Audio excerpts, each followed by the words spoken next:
বালি কলবে মোদের পড়েছে কালি, জমেছে পাপের ধুলা বালি। যেমন মাখলে সাবান ময়লা বদন, মাখলে সাবান ময়লা বদন হই যে পরিষ্কার, তমনি জিকির দ্বারা হয় রে দূর মনের অন্ধকার। লা ইলাহা ইল্লাল্লাহ, লা ইলাহা,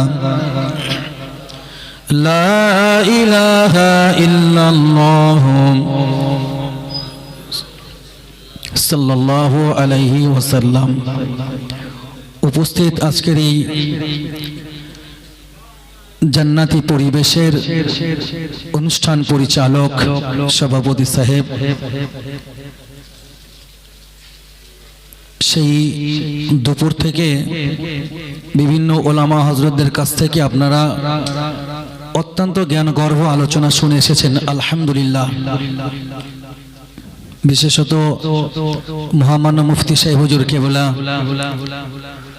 মুজাহিদে মিল্লাত মুফতি আব্দুল মাতিন সাহেব হুজুর। এই মুজাহিদে মিল্লাত বলাটাও আর বিপদ। এখন যে বলে যাচ্ছি পরে আবার গাড়া কোপে গাড়ি যাবে নাকি তার ঠিক নেই।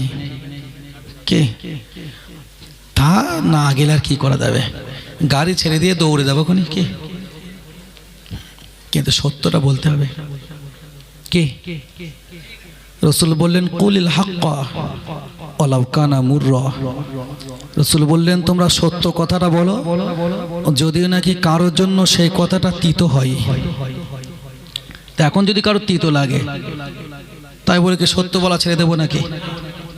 সত্যের তো জয় আছে না, সত্যের জয় হয়, এটা স্বাভাবিক। এটা একেবারে আমরা সবাই প্রচলিত কথাই বলি, সত্যের জয় নাকি মিথ্যার পরাজয়। তো সত্যের জয় হবেই। মুজাহিদে মিল্লাত এই জন্য বলল, মুজাহিদ মানে যিনি চেষ্টা করেন।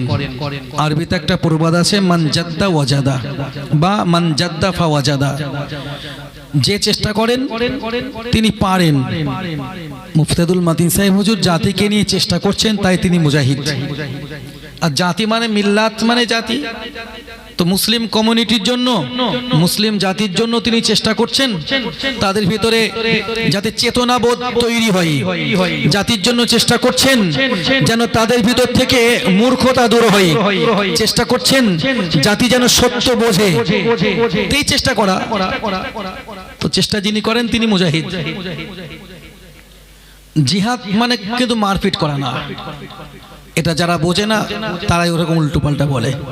আল্লাহ রাসূল বললেন খৈরুল জিহাদ জিহাদু ফি নাফসিহি, সর্বোত্তম জিহাদ হলো নিজের নফসের সঙ্গে জিহাদ করা। সুবহানাল্লাহ বলেন।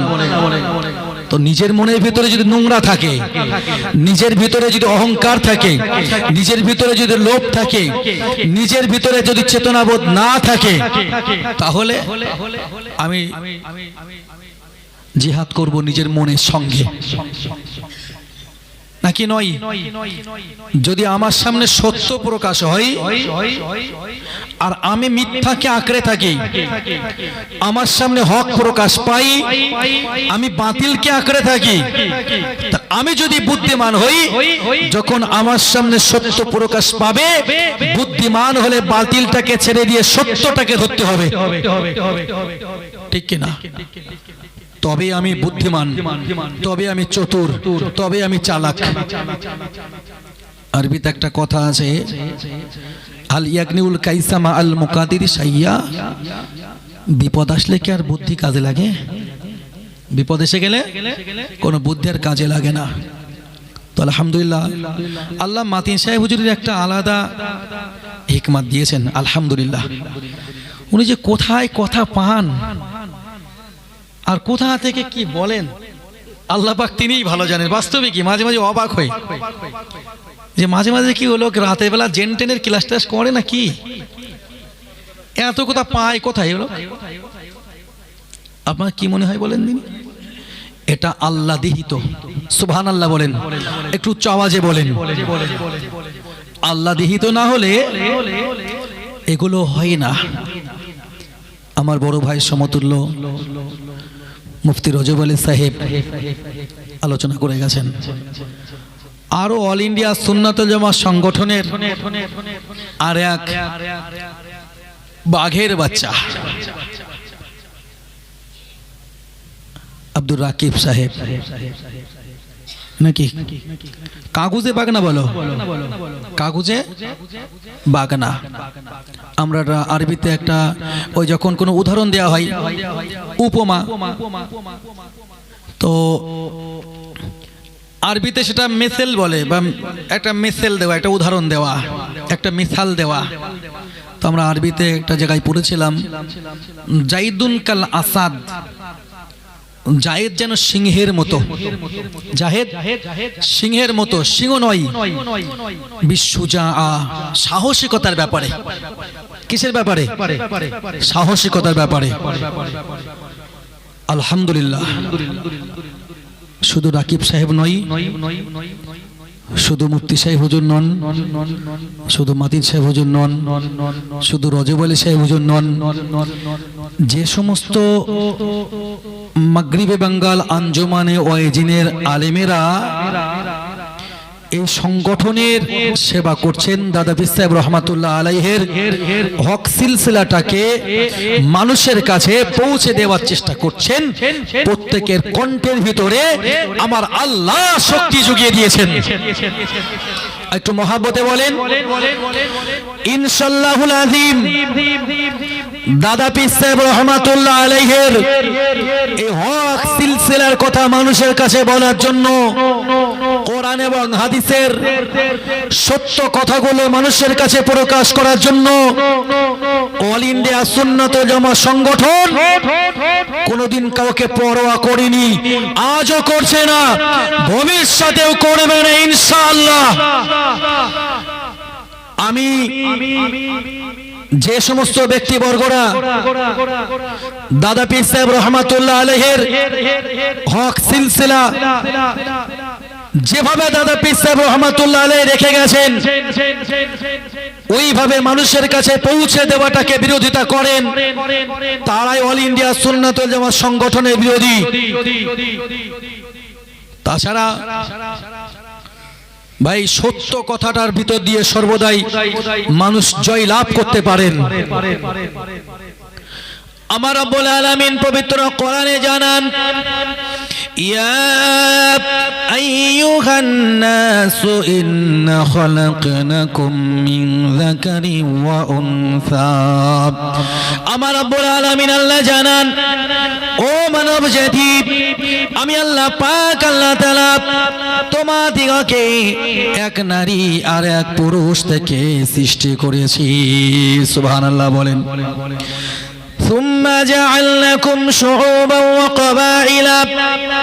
আমি আল্লাহ তারপরে তোমাদেরকে বিভিন্ন জাতিতে, বিভিন্ন জাতি এবং উপজাতিতে আমি আল্লাহ তোমাদেরকে বিভক্ত করেছি, এই জন্যই যে যাতে করে তোমরা একজন আর একজনকে চিনতে পারো।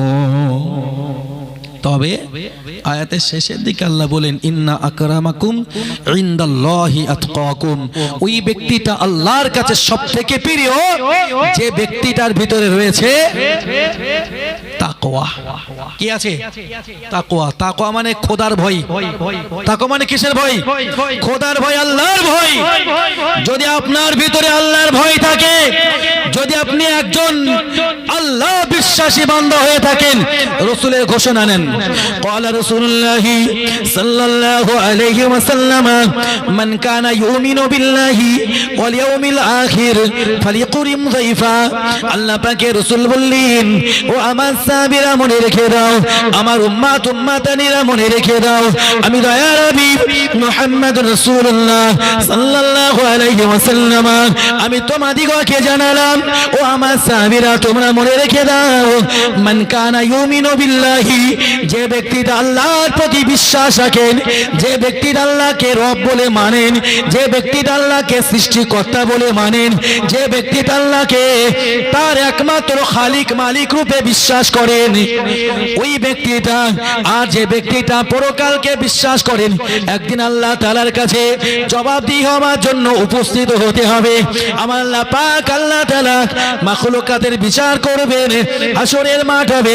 ওই দিন আমার আল্লাহ তাআলা মিজান স্থাপন করবেন, মানুষের নেকি আর বদির হিসাব আমার আল্লাহ তাআলা নেবেন। জান্নাত আর জাহান্নামের ফয়সালা হবে যেদিন, ওই দিনটাকে যিনি বিশ্বাস করেন, আল্লাহ পাকের রাসূল বললেন, মান কানা ইউমিনু বিল্লাহি ওয়াল ইয়াউমিল আখির, যে ব্যক্তি আল্লাহর প্রতি বিশ্বাস করেন, কিয়ামত দিবসের প্রতি বিশ্বাস করেন, আমি রাসূলুল্লাহ বলছি, ফালিকুরিম যাইফা, ওই ব্যক্তিটা যেন তার মেহমানের সঙ্গে ভালো ব্যবহার করেন।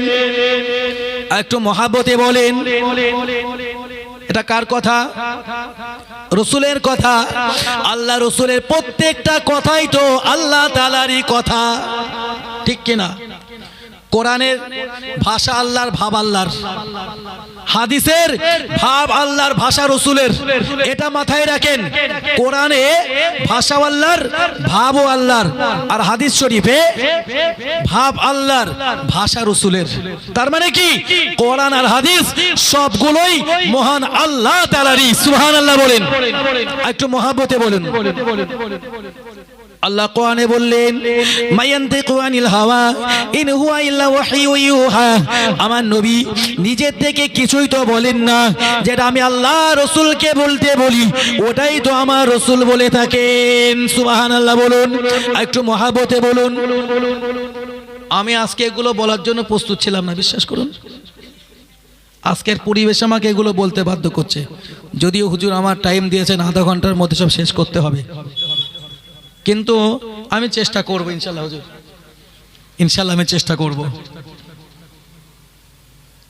ভাই আপনাদের একটা গল্প শোনাই। গল্পটা আমি কোনো বইয়ে পড়িনি এখনো, মাতি সাহেব হুজুরের কাছ থেকে গল্পটা শুনেছি।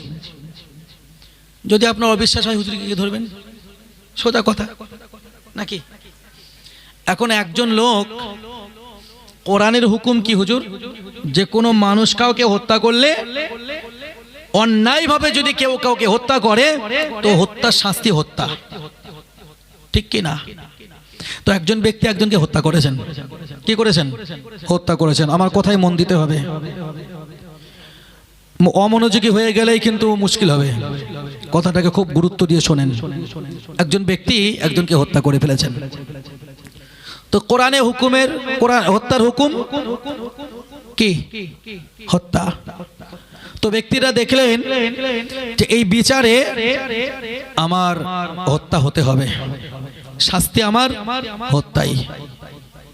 কিয়ামতের মাঠে যে 7 শ্রেণী ব্যক্তিকে আমার আল্লাহ আরশের নিচেই জায়গা করে দেবেন, তার প্রথম ব্যক্তি হলেন ইমামুন আদিলুন, ন্যায় বিচারক। কে? ন্যায় বিচারক। তো ন্যায় বিচারটা কিভাবে অর্জন হয়? কোরআন দ্বারা, হাদিস দ্বারা, শরিয়াত দ্বারা, ইজমা কিয়াস দ্বারা। ন্যায় বিচার নিজে নিজে করতে গেলে হয় না। হবে? আপনি মনে করছেন এটা ঠিক, কিন্তু কোরআন হাদিস অনুযায়ী সেটা ভুল হতে পারে।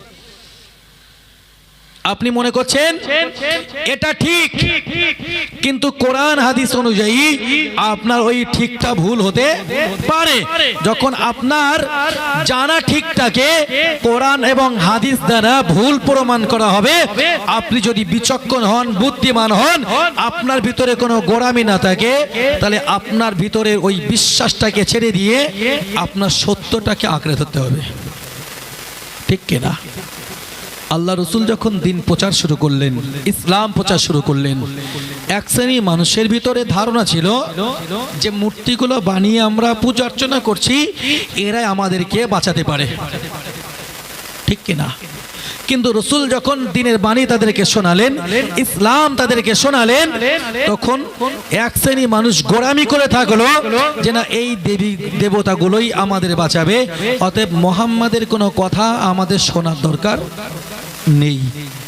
আর এক শ্রেণী মানুষ বুঝলো যে না, এই আমাদের নিজেদের হাতে গড়া দেবতারা, এরা আমাদের বাঁচাতে পারবে না, অতএব মুহাম্মদ যে রবের পরিচয় দিচ্ছেন ওই রবকেই আমাদের প্রভু রূপে মেনে নেওয়া দরকার। তো তারা সত্য বুঝেছেন, অসত্য ছেড়ে দিয়েছেন, হক বুঝেছেন, বাতিল ছেড়ে দিয়েছেন, তার জন্য তারা সফল হয়েছেন, কামিয়াবি হয়েছেন। সুবহানাল্লাহ বলেন, একটু মহাব্বতে বলেন। তো এই ব্যক্তিটা যখন বিচারে বুঝলো যে আমার জন্য হত্যা হতে হবে, ব্যক্তিটা তখন পালিয়ে গেলেন এক জঙ্গলে। জঙ্গলে পালিয়ে থেকে, জঙ্গলে লুকিয়ে থেকে ওই ব্যক্তিটা কি করলো জানেন? তার যে খাদ্য খাবারগুলো কাছে ছিল, একদিন, দুদিন, 3 দিন তার খাদ্য খাবার পানীয়গুলো সব শেষ হয়ে গেল। শেষ হয়ে যাওয়ার পরে ব্যক্তিটা একদিন মনে করলো যে এইভাবে জঙ্গলের ভিতরে তো থাকা সম্ভব না, আর মানুষ তো জঙ্গলে থাকা জীব না। যারা আল্লাহ পেতে চেয়েছেন জিকির আজকারের ভিতর দিয়ে, মুরাকাবা মুশাহিদার ভিতর দিয়ে, আল্লাহর উপাসনা আরাধনার ভিতর দিয়ে, তারা ভেবেছেন এই দুনিয়া জগৎটা থেকে কিছু লোকালয় থেকে মানুষের চোখ লুকিয়ে আমরা জঙ্গলের ভিতরে গিয়ে নিভৃতিতে আল্লাহকে ডাকবো, কোনো কোলাহল ঝগড়া ঝামেলা নেই, এই উদ্দেশ্য নিয়ে জঙ্গলে গেলেন। এমন অনেক অনেক পরিচয় আছে। দাদা পীর সাহেব রহমাতুল্লাহ আলাইহির কাছে হাতে হাত দিয়ে ঈমানের কলেমা পড়ে মুসলমান হলেন শফি আব্দুল মুমিন রহমাতুল্লাহ আলাইহি। তার অবস্থাও ছিল চাই জঙ্গলে বাস করা। তো ব্যক্তিটা তার জঙ্গলে থাকার অভ্যাস না। একদিন সিদ্ধান্ত নিলেন যে আমি লোকালয়ে যাব। তো লোকালয়ে যাব, একজন ব্যক্তির বাড়িতে গিয়ে অন্তত আজকে রাত তার বাড়িতে থাকবো, কিছু খাদ্য খাবার খাবো। সিদ্ধান্ত অনুযায়ী ফিরলেন লোকালয়ে। একজন ব্যক্তির বাড়িতে দরজায় নক করলেন, দরজা খুলে দেওয়া হলো। বলা হলো যে ভাই কি ব্যাপার এত রাতে?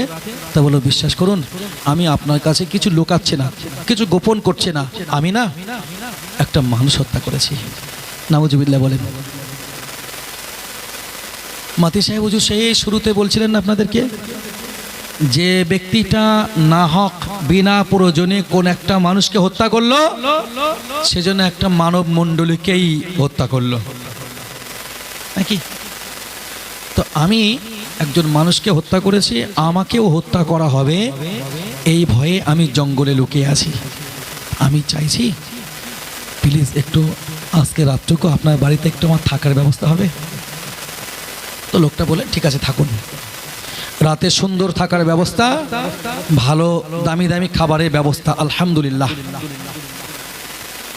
সকাল যখন হয়ে গেল, মেহমান যখন ঘর থেকে চলে যাবেন, ওই বাড়িওয়ালাটা মেহমানের সঙ্গে তার পিছু পিছু পিছু পিছু কিছুটা রাস্তা অতিক্রম করে গেলেন। মেহমান যখন কিছুটা রাস্তা আগিয়ে গেল, বাড়িওয়ালা ব্যক্তিটা মেহমানটাকে ডাক দিলেন, ভাই শুনুন। মেহমানটা মুখ ঘুরিয়ে বললেন, ভাই কি বলবেন? মেহমান বলল, শুনুন। যেহেতু বাড়িওয়ালা বলল, শুনুন, যেহেতু মেহমানদের সঙ্গে খারাপ ব্যবহার করা যাবে না, মেহমানদের সঙ্গে ভালো ব্যবহার করতে হবে, মেহমানদের সঙ্গে কোনো রকম দুর্ব্যবহার করা যাবে না।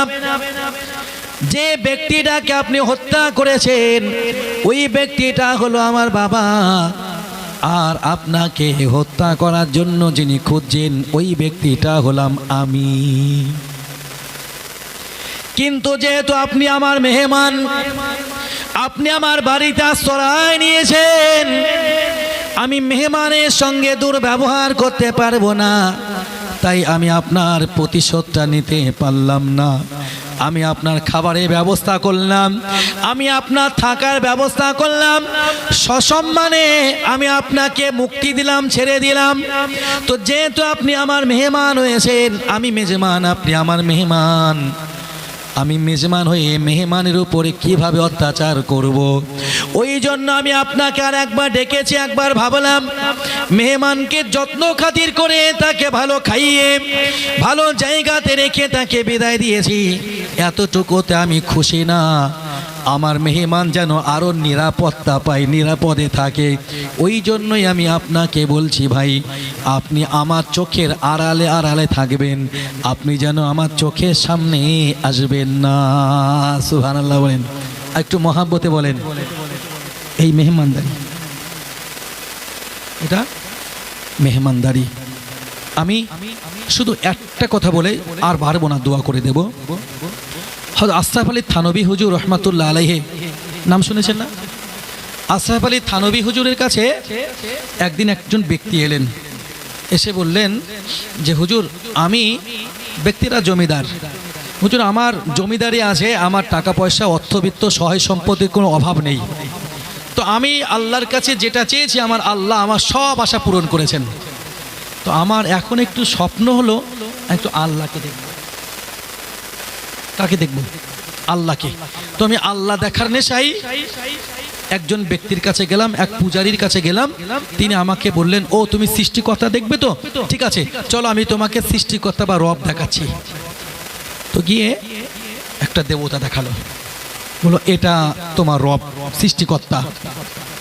তো জমিদার বাবু বলল, এই রবকে তো আমি বহুদিন ধরে দেখছি, আমি প্রকৃত রব চাইছি।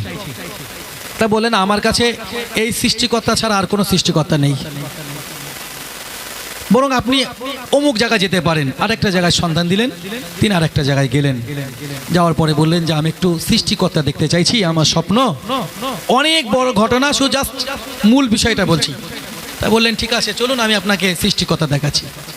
বলে একটা পর্দা সরিয়ে ঠিক একটা প্রতিমা দেখালেন, বললো এই সৃষ্টিকর্তা। তো লোকটা বলল যে, জমিদার বাবু বললেন যে না, আমি তো এই সৃষ্টিকর্তা বহুদিন ধরে দেখছি, আমি এই সৃষ্টিকর্তাতে বিশ্বাসী না। তো বললো তাহলে আপনি অমুক জায়গায় যান, একটা জায়গা দিলেন, বলে সেখানে গেলেন। যাওয়ার পরে ওই ব্যক্তিটা বললেন আপনি এখানে থাকুন, আমি ঠিক নিশুতি রাতে তোমাকে সৃষ্টিকর্তা দেখাবো। উনি আসেন, থাকার পরে যখন রাত হলো, রাত ভারী হলো, গভীর রাত হলো, তো বলো ওই দূর থেকে পুরো অন্ধকার, ঘুটঘুটে অন্ধকার, চতুর্দিকে লাইট বন্ধ, ওই যে দেখো সত্যি একটা আলো, চমকালো আলো, একবার এদিকে যাচ্ছে একবার ওদিকে যাচ্ছে। তো জমিদার বাবু বলছে, তা আমি একটু রবের ওখানে যাই, সৃষ্টিকর্তার ওখানে যাই।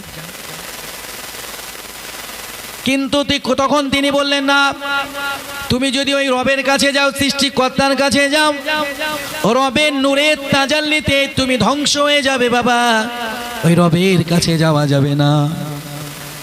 নূরের তাজাল্লিতে জ্বলে পুড়ে ছারখার হয়ে যাবে, ওখানে যাওয়া যাবে না।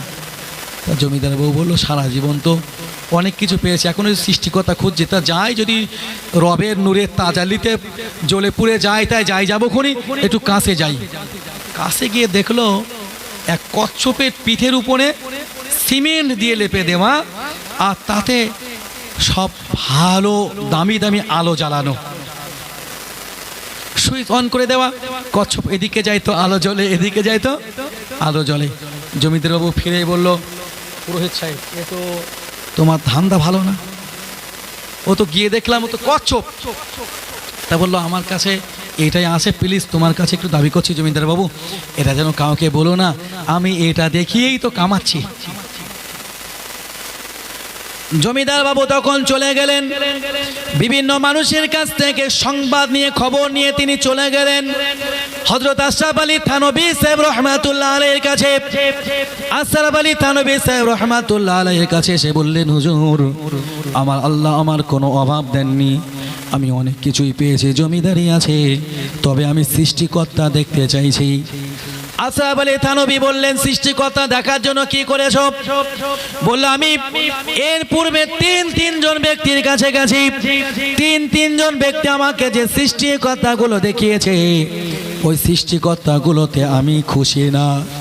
আশরাফ আলী থানভী বললেন, বাবা শোনো, তারা যে তোমাকে সৃষ্টিকর্তা দেখিয়েছে এগুলো ছিল মিথ্যা, একটাও সত্য নয়, বরং আমি তোমাকে সত্য কথা বলছি। বাবা শোনো, সৃষ্টিকর্তাকে যদি তুমি দেখতে চাও, এই পৃথিবীতে সৃষ্টিকর্তাকে দেখে যেতে পারবে না। যদি তোমাকে সৃষ্টিকর্তা দেখতে হয়, যার কাছে তুমি যাবে সে তোমাকে মিথ্যা সৃষ্টিকর্তা দেখাবে। আর আমার কথার প্রতি যদি তোমার বিশ্বাস থাকে, আমি তোমাকে বলছি শোনো, সৃষ্টিকর্তাকে এই পৃথিবীতে দেখা যাবে না, বরং সৃষ্টিকর্তার আদেশগুলো যদি তুমি মেনে চলো, সৃষ্টিকর্তার নিষেধগুলো থেকে যে জীবন থেকে তুমি ছেড়ে দাও, তাহলে আমার আল্লাহ পাক আল্লাহ তাআলা তোমার প্রতি খুশি হয়ে আমার আল্লাহ যখন তোমাকে দয়ার জান্নাত দান করবেন, আমার রব্বুল আলামিন আল্লাহ তাআলা তোমাকে দয়ার জান্নাতের ভিতরে দেখা দেবেন। জমিদার বাবু বললেন, হুজুর আপনি সত্য কথা বলেছেন, বাকি তিনজন যারা আমাকে সৃষ্টিকর্তা দেখালো তারা মিথ্যা বলেছে, ধোঁকা দিয়েছে। আমি অবশ্যই সৃষ্টিকর্তার প্রতি বিশ্বাস রাখতে চাই। এই বলে জমিদার বাবু আশরাফ আলী থানভী রাহমাতুল্লাহ আলাইহি হুজুরের হাতে হাত দিয়ে পড়ে নিলেন কালিমা লা ইলাহা ইল্লাল্লাহু মুহাম্মাদুর রাসূলুল্লাহ। সুবহানাল্লাহ বলেন, একটু মহাব্বতে বলেন। সুতরাং আমরা সত্যটা ইনশাল্লাহ বলে যাব, সত্যর অবশ্যই একদিন জয় আল্লাহ দান করেন। আমি আর কথা পারবো না, এখনই দোয়া হবে। জলসা শেষে প্রত্যেকের জন্য তাবারুকের ব্যবস্থা আছে, অবশ্যই খাওয়া দাওয়া করে যাবেন। আগামী পয়লা দোসরা তেসরা ফাল্গুন অল ইন্ডিয়া সুন্নাত ওয়াল জামাত সংগঠনের সর্ববৃহৎ ছেলেদের শিক্ষা প্রতিষ্ঠান জামিয়া রহমানিয়া মহামান্য মুফতি সাহেব হুজুর কেবলা, যে শিক্ষা প্রতিষ্ঠানের ডাইরেক্টর, হুজুরের নিজের দায়িত্বে যে শিক্ষা প্রতিষ্ঠান চলে, আপনাদের প্রত্যেকেরই সংগঠনের পক্ষ থেকে খাসভাবে দাওয়াত দেওয়া হলো, অবশ্যই সকলে যাবেন। আর আপনাদের কাছে আমি একটা ছোট্ট দাবি করব। দাবিটা কি? ইসলামের জন্য, কোরআনের জন্য, হাদিসের জন্য আমরা মুসলমানেরা নিজেরা নিজেদের ভিতরে ঝগড়া ঝামেলা না করি। বিশ্বাস করুন, আমরা আমাদের যে যার জায়গা থেকে ইসলামের প্রচার প্রসারের চেষ্টা করি, আমরা যে যার জায়গা থেকে ইসলামের উন্নয়নের কাজ করি, আমরা আমাদের যে যার জায়গা থেকে ইসলামের কল্যাণের চেষ্টা করি। আমার আল্লাহ প্রকৃত ইসলামের খাদেম হয়ে কোরআন হাদিসের ইসলামের কাজগুলো আল্লাহ আমাদের দ্বারা করিয়ে নেন। আমরা একে অপরের সঙ্গে কাঁধে কাঁধ মিলিয়ে ভাইয়ের সঙ্গে ভাইয়ের সম্পর্ক তৈরি করে একে অপরের সঙ্গে মিলেমিশে সবাই মিলে ইসলামের কাজগুলো আমরা করে যাই। আমার আল্লাহ আমাদের প্রত্যেকের জন্য সে তৌফিক দান করুন। সকলে বলুন আল্লাহুম্মা আমিন। আর বাড়ছি না, আসুন আমরা রসুলের শানে একটু দরুদ শরীফ পড়ে সব রাস্তানি করবো। আল্লাহুম্মা